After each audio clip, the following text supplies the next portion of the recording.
In this episode of Nerdy Romantics podcast, we will continue our discussion of Children of Blood and Bone, a book by Tomi Adeyemi, and we are going to give this one a Goodreads rating. So stay tuned for that discussion. Remember, as with the last episode, this one will also have spoilers, so spoiler alert.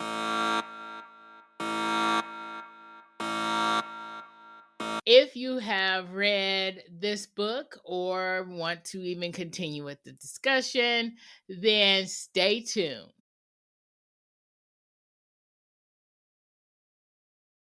And you get that, and you very much get that feeling at the end of this book.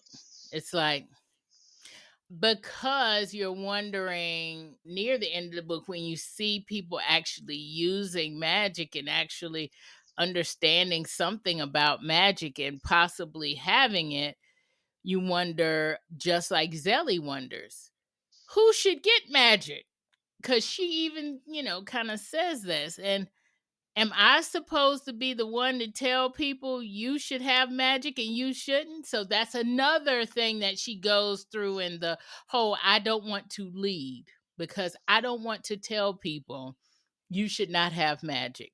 I don't want to take away somebody's magic, or I don't want to, have Person to. to choose to give people magic or something like that, who picks and Exactly. chooses. And then, as of the course of the book, you see that, especially the group that was oppressed, the diviners, and how angry, like their Yeah. families were slaughtered, and now if you get magic back, how are we going to do this? I mean, Right. that's one of the things I think you see later on, but also through the themes of the book is like an oppressed people, once they get their power back, how are they going to react to the people who oppress them? Right.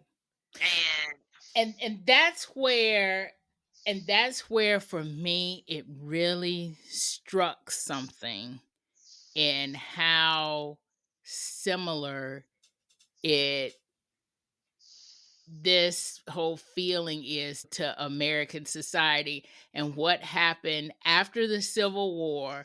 When after the Civil War, there was a period of, begins with an R, but a period right after the Civil War where black people were creating cities, black people were structure, sitting on city councils, black people had political governor, I think offices. they senator was the first during that time during Reconstruction, during that right after, and then Yes.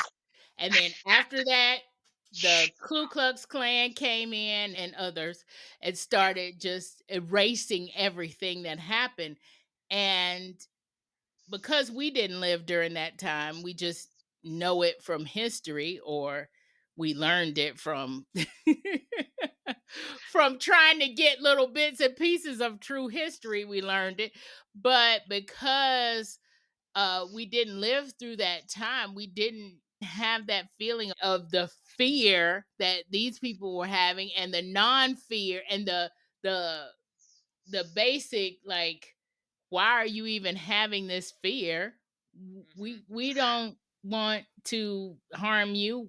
Why yeah, are you fearing this? That whole, all the emotional and the things that they did because of fear and because of consequences that they feared would happen, right? And yeah. But oh, go ahead. Sorry. no, go ahead. Well, I mean, to me, I think what we're also thinking about stuff that's going on right now in the other Yes. part of the country, part of the world, Yes. about people that were oppressed, who went through a, attempted genocide, and then Yep. once they have power in place, what they may be doing to someone else Yep. now that they have power. And I'm not going to go into details on anything on that, but I think that kind of, in a way, kind of relates to, not relates to this book, but about the fear of, I guess, those nobles thinking we did all this to them. Now that they have power, what are we going to do? What are they going to do to us? Right. Exactly. Which is not, I mean, which is both, during Reconstruction and what's going on now. That's What's kind of going on now? similarities there, but it's that fear and that fear of it, and by it's kind of like when we talk about prophecy and stuff like that. When we had the who was it? And I'm gonna go to Greek folklore or whatever, Greek mythology, where he was told that his son will kill him. Who was that? Perseus. His father was told that his son will end up killing him, so he casts out his son, but ends up basically fulfilling prophecy by sending his son out to be raised by others, and then Yes. he comes back and kills him. Kills And I him. think Yes. kills him anyway. And so I think their Is that thing is Hades?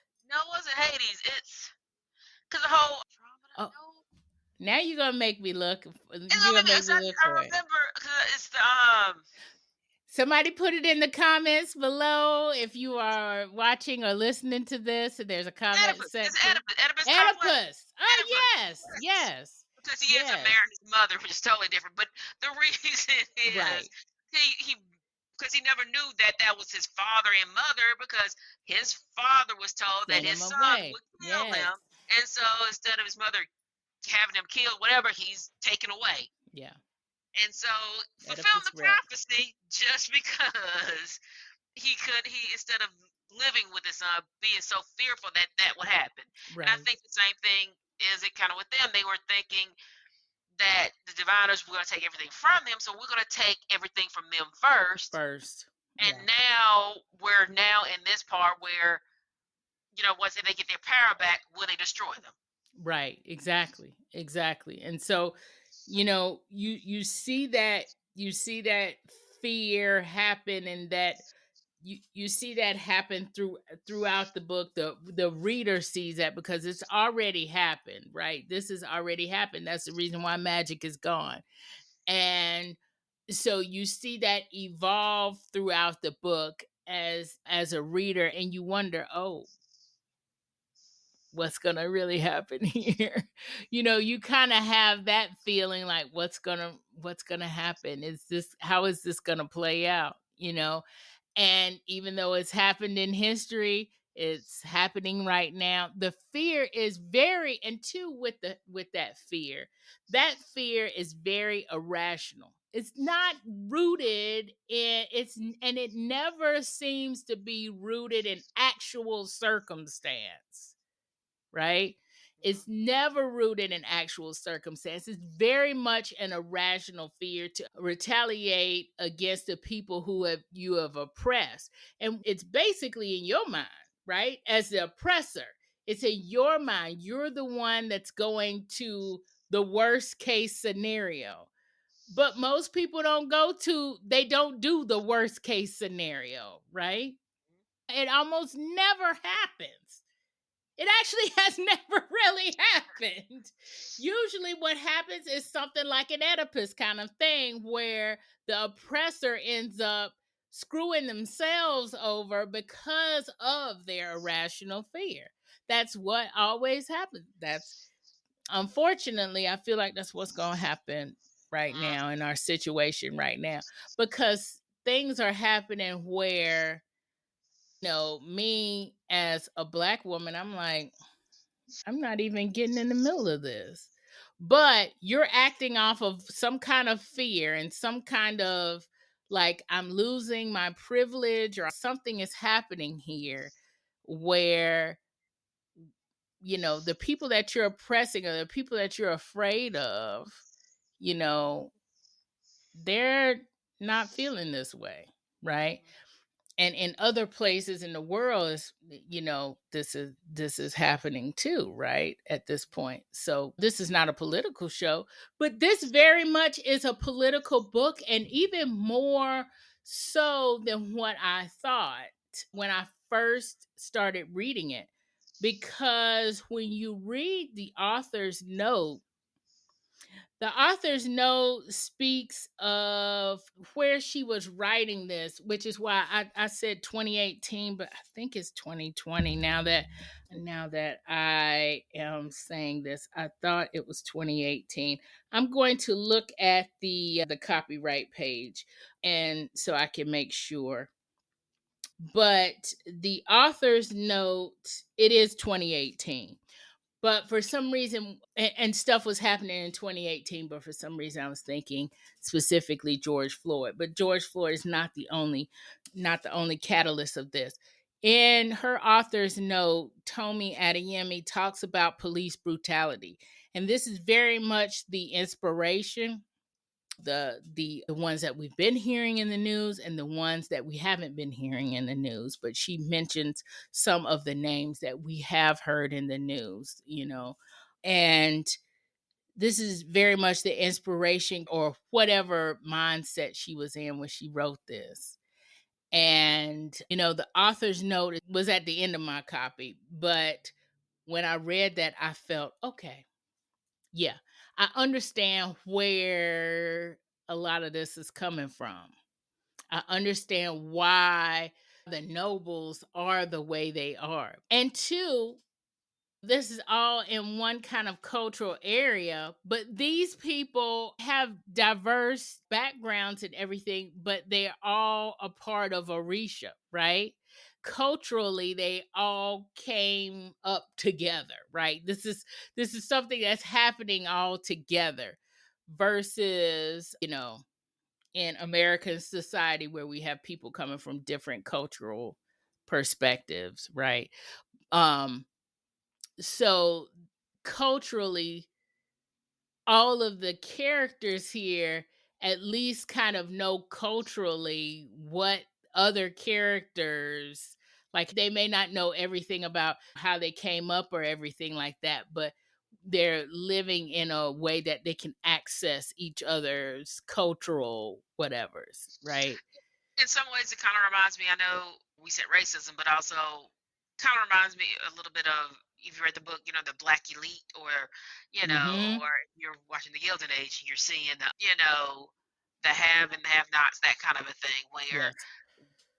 groups, and it was in, with that is, all of them are were black, but you had those like, well, I didn't descend from slaves, we're lighter skinned here, and versus, have you been watching the Gilded Age? I'm not trying to talk about another show or anything, but No, and I've watched some of it, but I haven't watched this season. But I've been kind of looking at the online stuff of this season, and I'm like, okay, yeah, I need to go back and watch yeah, this you do, because it season. has a lot more into it It's about a Peggy lot and her more. life, Yeah. about Peggy and her, and so you kind of see where that whole thing about the Black Elite, which, if you read also the book about the Black Elite, which is not fictional but actually real, talking about our Black Elite and about how we had the whole paper bag societies and all that kind of stuff.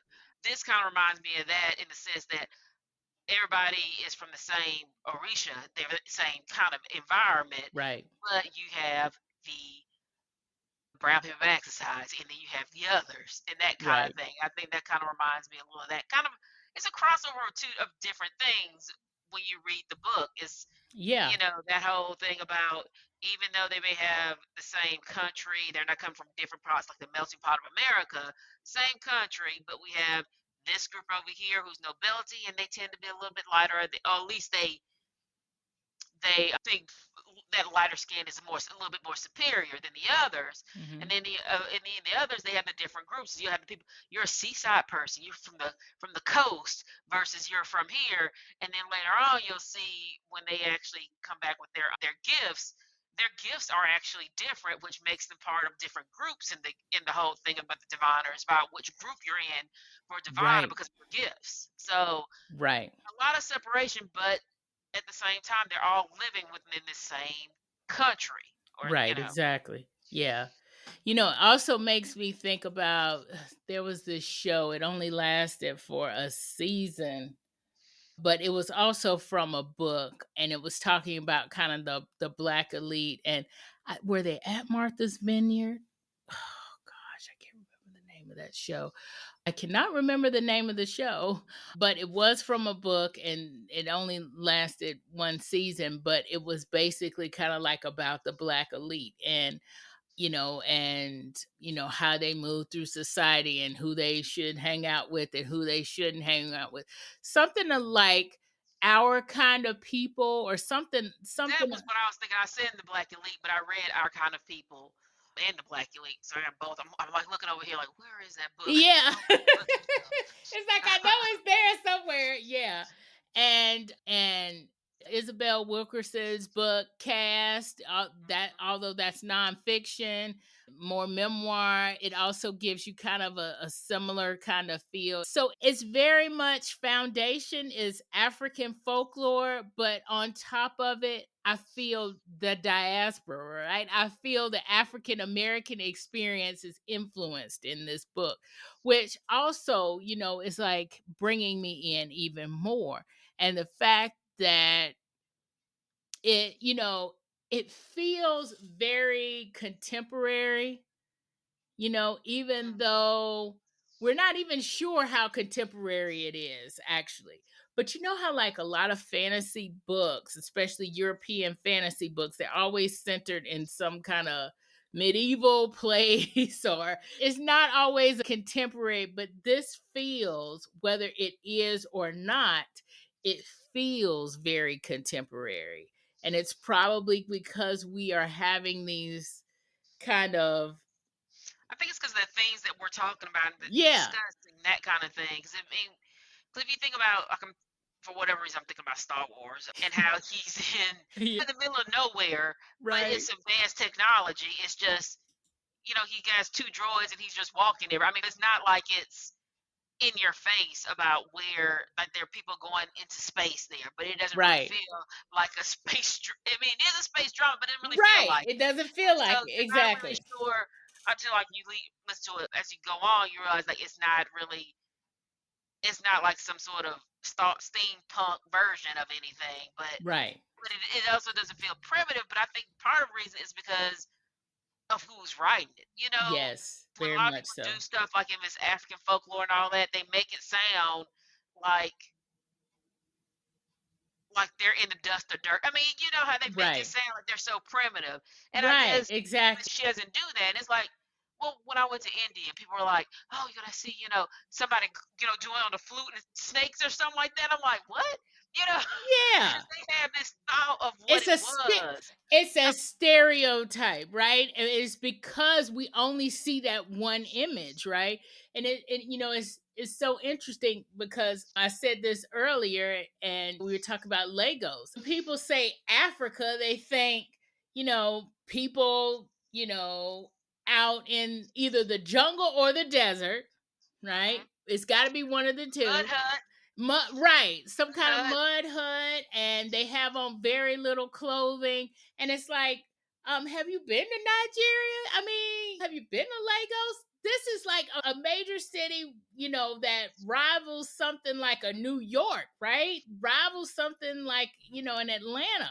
It's major city here, and that's not the only one. And I'm just thinking about Lagos because there is a city in this book Call called Lagos. Legos. And immediately that's what I thought of. I thought of city. And I think too, it opens people's eyes to the fact that Africa is a continent, everybody, with a bunch of different countries inside of it. Hmm. And even those countries have cities and towns. So there are city people here, and the nobles are there. There are townspeople here. There are, oh, when they went to the town with where they went to the town where they had the competitions, we'll say that. I'm trying not to spoil it. That was very much an urban kind of feel. It was very much like going to, any kind of sports game, like an NFL game or NBA game. It felt like, being in that kind of atmosphere. And then they're in very spiritual places, and then they're in the desert, and then they're on an island. I mean, these very different settings meeting very different people. Uh, It kind of reminds me, like, of Wakanda. the early years, ancient Wakanda, Right. not like it is, like it is now, like it's a real country, like Right. not modern day Wakanda, but It is in early our Wakanda, minds. you know, you Right, know, early Wakanda, kind of. yes. But yes, very much so. Like when we first saw, Ryan Coogler et al.'s vision of Wakanda, you see farms and ranches, and you see a very industrialized city at the same time. And then you go up into the mountains and you see, mountain folks. Mhm. So and in each place you're seeing very different people, right? And so even if these people just all look like black folks to you, these are very different people. So this is also what I love about this book. In this one book, we get so many different representations. And just like what you're saying about we get round characters, I love the fact that we get a bunch of round characters with all of these representations. All these representations of folks are not just caricatures. In fact, most of them aren't caricatures. The only ones that are really caricatures are ones that we see in the very end. And because this goes on in a series, I'm kind of wondering where some of them, like, do we see some of them crop up later on? But that's what I love about this book is, and I keep saying this on a lot of the episodes, and I'm going to keep saying it. Black people are not a monolith, right? And African people are not a monolith. They're not all primitive people with a little bit of clothes on, speaking a language that you don't know anything about, right? Yeah. The fact that we see in just this one book the myriad of people, the myriad of Black folks is very heartening to me. I love it. I love seeing this. And the fact that they now are making this into a movie, it's like, oh, I can't wait. I know they were making two movies, but I have not looked into like who's going to be the cast. I haven't tried to look in any of that Yeah, yet to see anything, but hopefully they do it justice for the whole, yeah. not just in characters, but in just the locale and how it's going to look. I mean, hopefully it matches what I see, but I mean, hopefully they do it better too. They might do it better in their representation of everything. I totally agree. I hope, especially with the settings, which we kind of briefly talked about, but I hope they really do it up with the settings And I mean, because I know I see it in my mind. it's going to be beautiful.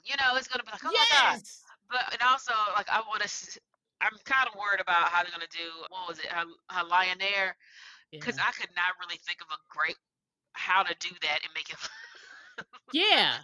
Because every How do time I you think of it, I think of Battle Cat from Yeah. He-Man.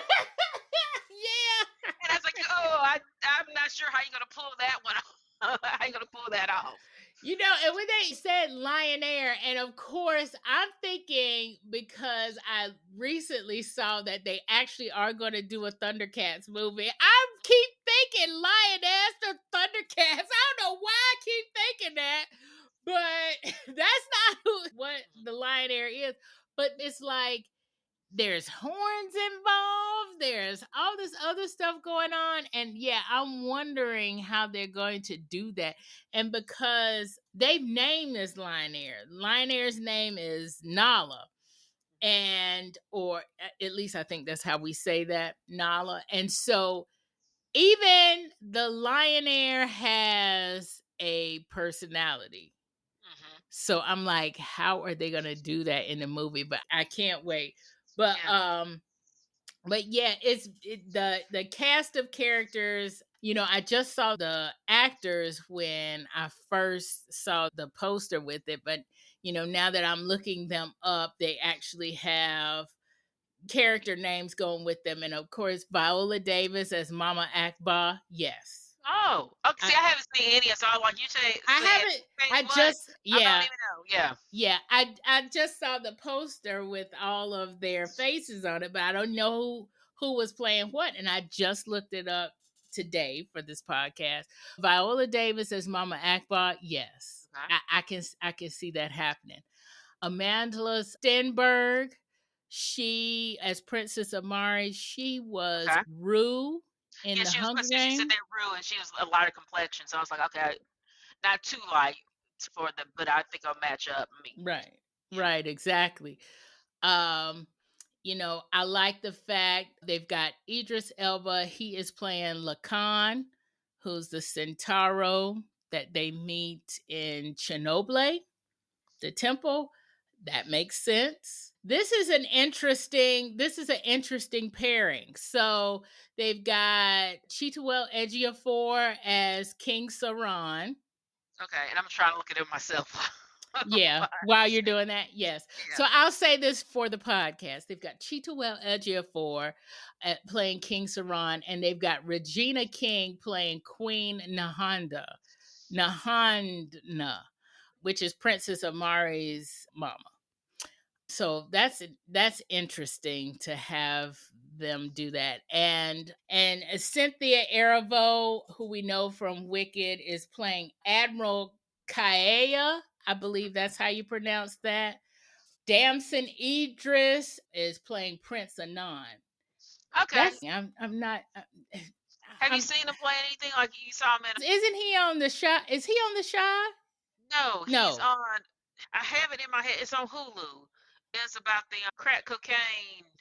Oh, Snowfall. He's Snowfall. the Snowfall dude. Yes. Yes. Oh, yes. Yes. Yes. And I like him on that. And I think, okay, so yes, I think it's more star power there. I don't know. I don't know how that's going to play out. That's going to be interesting. Well, I mean, seen him play.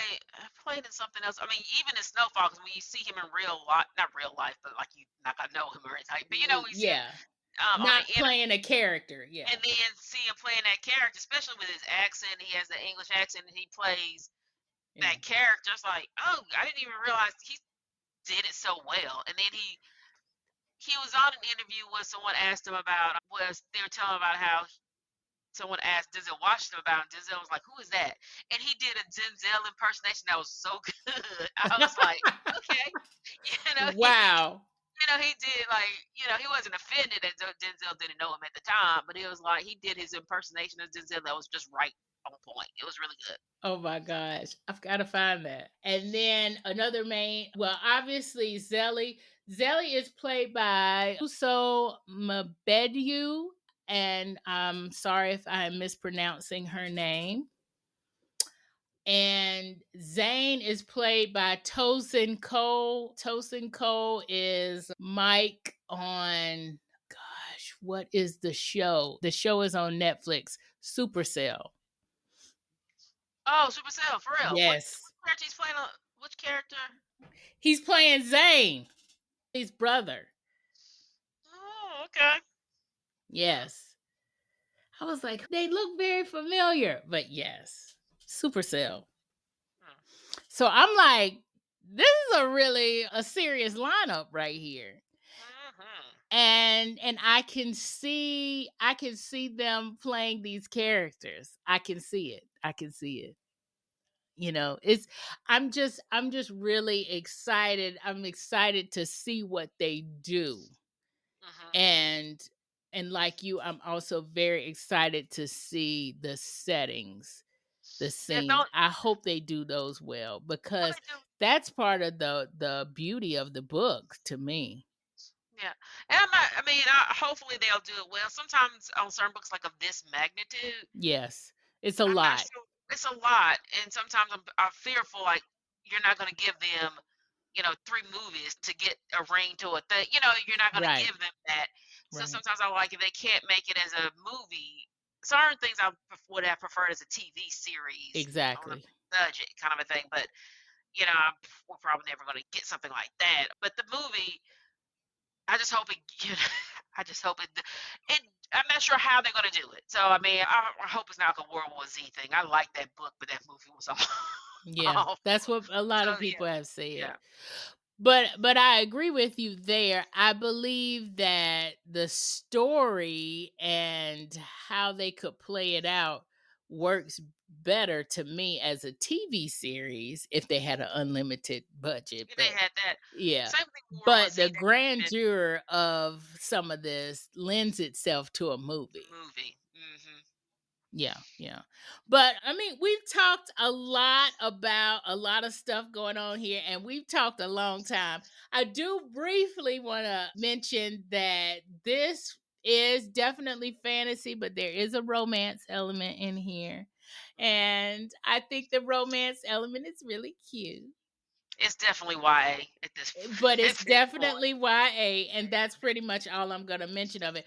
Because so many other things here are working towards the wonderfulness of this. The only other thing that I will also mention is with this experience is that at first I got this from the library, and I actually asked for the audiobook, I asked for the ebook, I asked for whatever I could get, right? So the first thing that I got was the audiobook, and when I got the audiobook, and the narrator is Bonnie Turpin. I hope I'm pronouncing her name right. It's spelled Bahni. So I hope that it's Bonnie. But when I first got the audiobook, in the beginning of the audiobook, which is at the end of some of the ebooks, at the beginning of the audiobook, there is a list of all the Magi clans, and I believe there are 11 clans or 12 clans, but there are a list of all the clans. There are a list of the gods that go with the clans, and then there are powers, like what the clan's magic power is. And as she was reading that, and even though I did know it was African folklore, as she was reading it, I said, I need to have a visual to see the words. And so then I got the ebook, but the narrator and this audiobook is amazing. I really liked it. What was your experience? Did you do ebook, audiobook? How do you I remember? do audiobooks. I still, because I was trying to listen to it earlier to refresh my memory on it.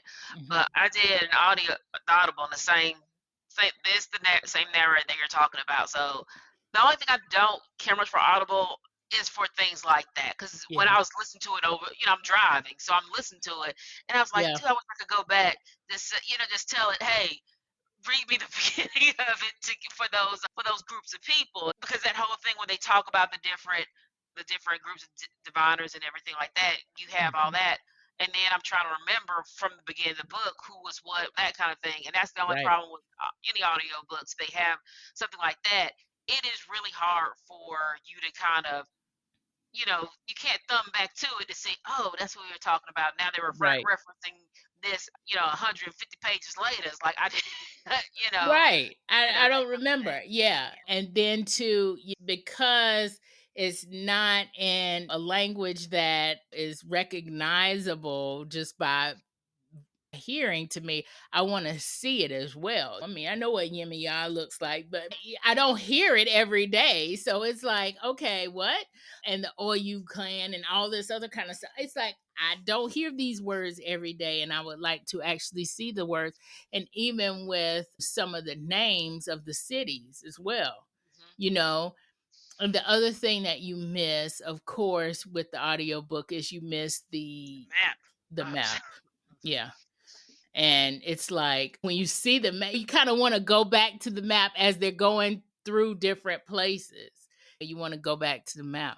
But anyway, like I said, we've talked a lot about this. And so let's finally give this one a Goodreads rating. And to remind us, as well as to remind our audience of the Goodreads rating, one is we did not like it, 2 stars, it was okay.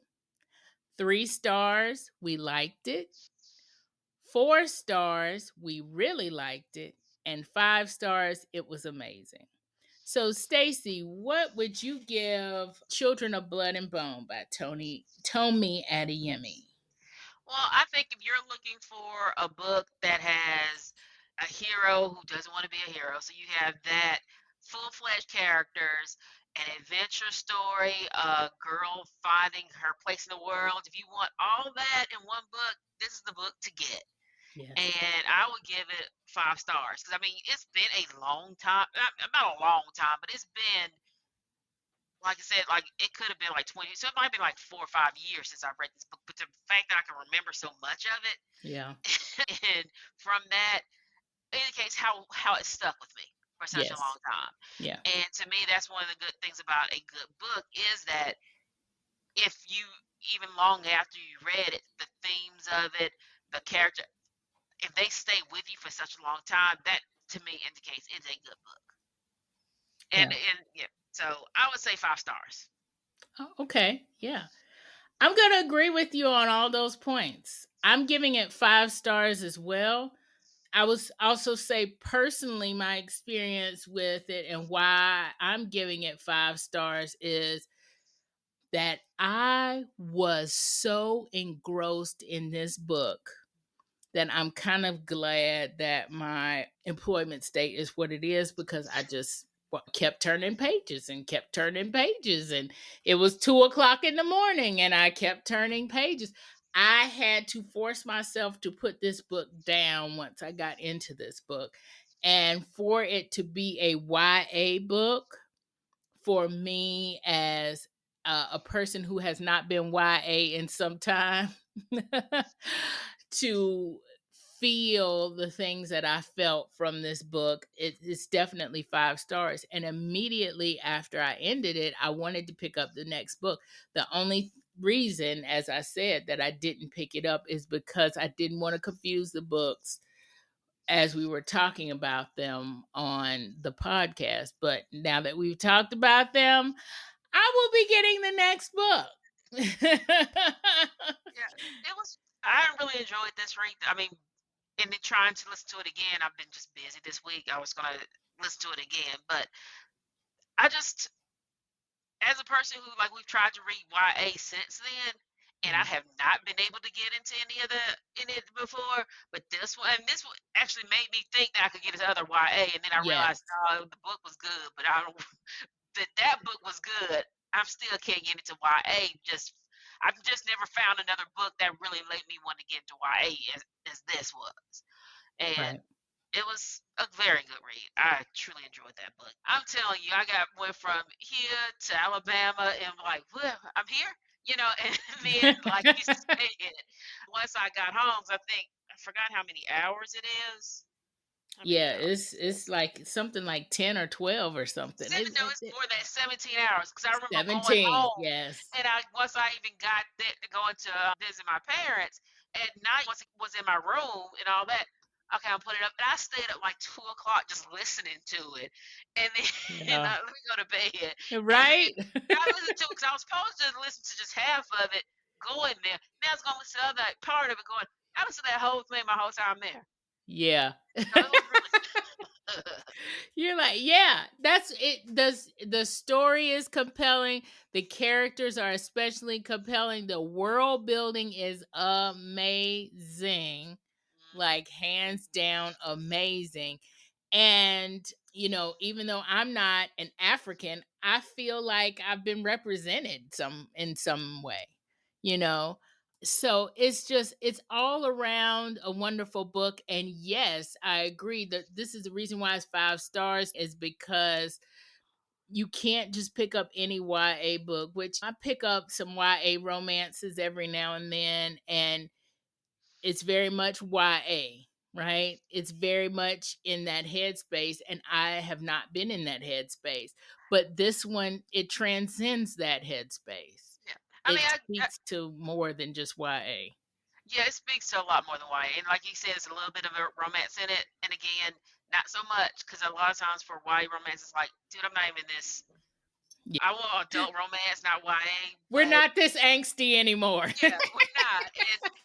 But when you're reading that book, I mean, that's a part of it. That's not the whole story of Right. it. And so therefore, that adventure, that all that other stuff that goes with that of this book is that's just like a small part of it, but it does make for a more interesting story as you, especially as you read and those characters, how complex that becomes.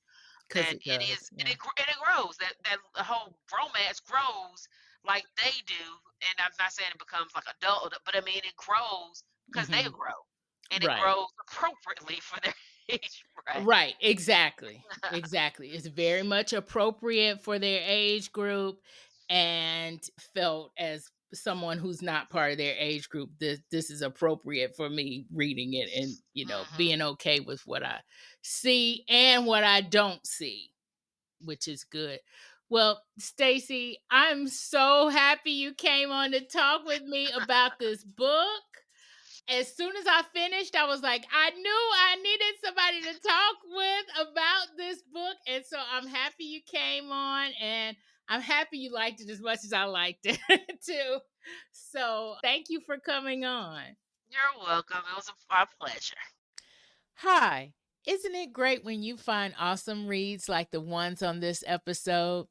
If you liked getting these book recs and want more, then subscribe to Nerdy Romantics newsletter at ymnelson.com/subscribe.